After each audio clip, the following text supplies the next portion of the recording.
ചെമ്പനീർപ്പൂവിൻ്റെ ഇന്നത്തെ വിശേഷങ്ങളിലോട്ട് എല്ലാവർക്കും സ്വാഗതം. അപ്പോൾ സച്ചി ഓട്ടോ ഓടിക്കുന്ന വിവരം അറിഞ്ഞ് രേവതി ഇങ്ങനെ നല്ല ടെൻഷനിൽ വീട്ടിലോട്ട് ഇങ്ങനെ വന്നുകൊണ്ടിരിക്കുകയാണല്ലോ. ആ ടൈമിൽ ചന്ദ്ര ഈ വിവരം അറിഞ്ഞ് ചന്ദ്രയും നല്ല ദേഷ്യത്തിൽ അങ്ങനെ വീട്ടിലിരിക്കുകയാണ്.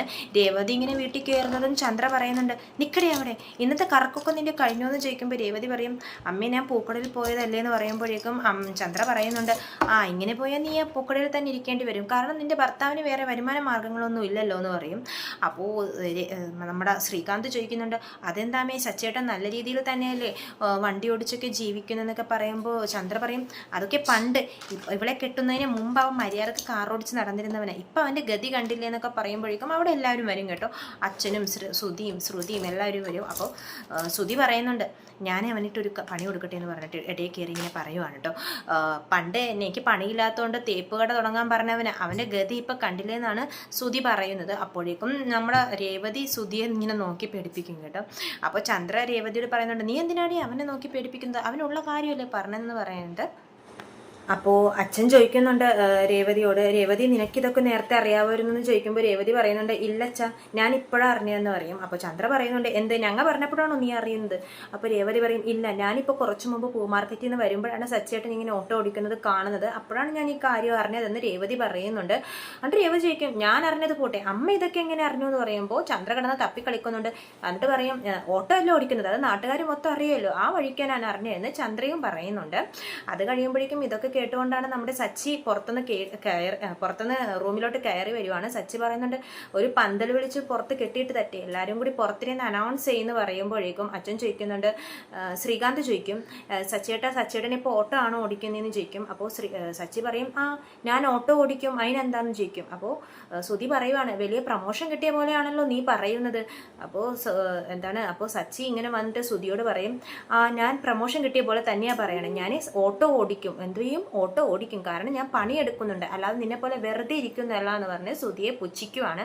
അപ്പോൾ അച്ഛൻ ശ്രുതിയെ വിളിച്ച് ഹോളിലോട്ട് പോകുവാണ്, പയ്യെ കാര്യങ്ങളൊക്കെ ചോദിച്ച് മനസ്സിലാക്കാൻ വേണ്ടി. അച്ഛൻ എന്നിട്ട് ഹോളിൽ കൊണ്ടിട്ട് സച്ചിയോട് ചോദിക്കുന്നുണ്ട്, എടാ നീ കാറ് വിറ്റോടാന്ന് ചോദിക്കുമ്പോഴേക്കും സച്ചി പറയും, അച്ഛാ ഞാനിപ്പോൾ വാടകയ്ക്ക് ഒരു ഓട്ടോ ഓടിക്കുവാന്ന് പറയും. അപ്പോൾ ചന്ദ്ര പറയുന്നുണ്ട്, വാടകയ്ക്കോ? അതും വാടകക്കാണല്ലേ നീ ഓടിക്കുന്നത്, അപ്പോൾ നിന്റെ കാർ നീ എന്തിനാടാ വിറ്റത്, അതിൻ്റെ പൈസ എവിടെടാ, ആ കാർ എങ്ങനെ ഉണ്ടാക്കിയെന്ന് നിനക്കറിയോ, എൻ്റെ വീടിൻ്റെ ആധാരം വെച്ചിട്ടാണ് ഞാൻ ആ കാർ ഉണ്ടാക്കിയെന്നൊക്കെ പറയുന്നുണ്ട്.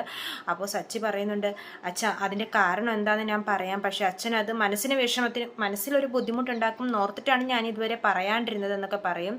ഏതെന്തെങ്കിലും ആവട്ടെ, ആ കാർ വിൽക്കുന്നതിന് മുമ്പ് നിനക്ക് എന്നോടൊന്ന് ചോദിച്ചൂടെ, എൻ്റെ ആ കാർ എങ്ങനെയാണ് മേടിച്ചതെന്ന് നിനക്കറിയാലോ, എൻ്റെ വീടിൻ്റെ ആധാരം വെച്ചിട്ടാണെന്ന് തന്നെയാണ് ചന്ദ്ര പിന്നെയും പറഞ്ഞുകൊണ്ടിരിക്കുന്നത്.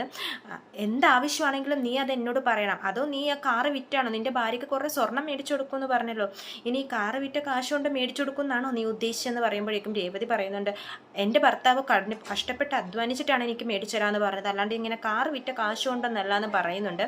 അപ്പോഴും ചന്ദ്ര ചോദിക്കുന്നുണ്ട്, പിന്നെ എന്തിനാണ്? അപ്പോൾ സച്ചി പറയും, എനിക്കറിയാം നിങ്ങളുടെ ആധാരം വെച്ചുണ്ടാക്കിയ കാറാണ്, അതിൻ്റെ കാശ് ഞാൻ എപ്പോഴാണെങ്കിലും തിരിച്ചു തരും, നിങ്ങളുടെ മോൻ്റെ അടുത്ത് ആദ്യം കാശ് കൊണ്ട് 50 ലക്ഷം കൊണ്ട് ഓടിപ്പോയില്ലേ ഈ ശ്രുതി, അവനോട് ആദ്യം കൊണ്ടുവന്ന് കാശ് വെക്കാൻ പറ, അതിൻ്റെ പിറ്റേ നിമിഷം ഞാൻ എൻ്റെ കാശും ഇവിടെ കൊണ്ടുവന്ന് വെക്കും എന്ന് സച്ചി പറയുന്നുണ്ട്. അത് കഴിഞ്ഞിട്ട് അച്ഛനോട് സാവകാശത്തിൽ സച്ചി പറയുന്നുണ്ട്, അച്ഛ കാറ് വിറ്റതിൻ്റെ കാര്യം അത്രയ്ക്ക് ഒരു ആവശ്യമായതുകൊണ്ടാണ് ഞാൻ കാറ് വിറ്റത്, അതിൻ്റെ കാരണം എന്താണെന്ന് ഞാൻ എന്തായാലും പറയാം അച്ഛാ, പക്ഷെ ഇപ്പം പറയില്ല, അച്ഛനത് വിഷമാവും, പിന്നെ എന്താണെന്ന് വെച്ചാൽ ആ കാറ് വിറ്റതിൻ്റെ കാശ് ഞാൻ എത്രയും പെട്ടെന്ന് തന്നെ അമ്മക്ക് തിരിച്ചു കൊടുക്കുന്നതാണെന്നും സച്ചി പറയുന്നുണ്ട്.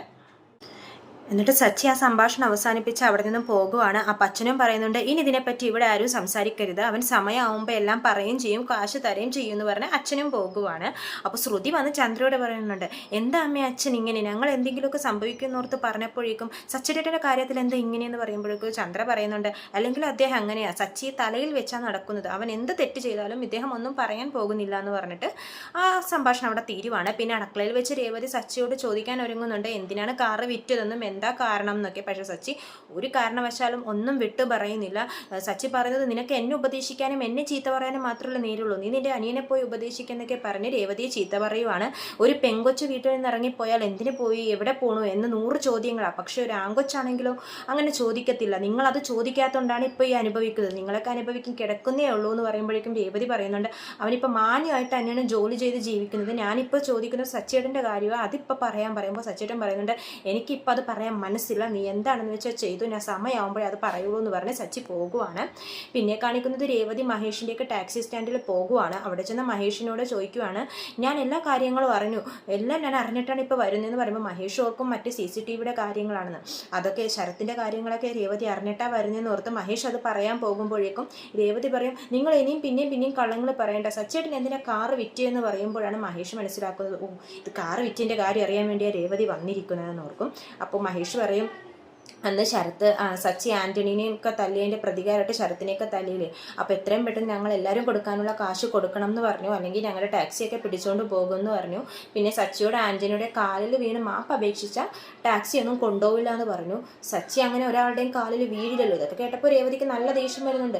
അവനാരാ എൻ്റെ ഭർത്താവിൻ്റെ അടുത്ത് കാലിൽ വീഴാനൊക്കെ പറയാനെന്ന് പറഞ്ഞ് രേവതി ചൂടാവുന്നുണ്ട്. ഇത് പറയും, അതിന് ഇതായിട്ടാണ് സച്ചി കാറ് കൊണ്ടുപോയി വിറ്റു വന്നിട്ട് ഞങ്ങളുടെ എല്ലാവരുടെയും കട അതോടുകൂടെ തീർത്തു രേവതി, അത്രയും നല്ലതാണ് സച്ചി എന്നൊക്കെ പറയുന്നുണ്ട്.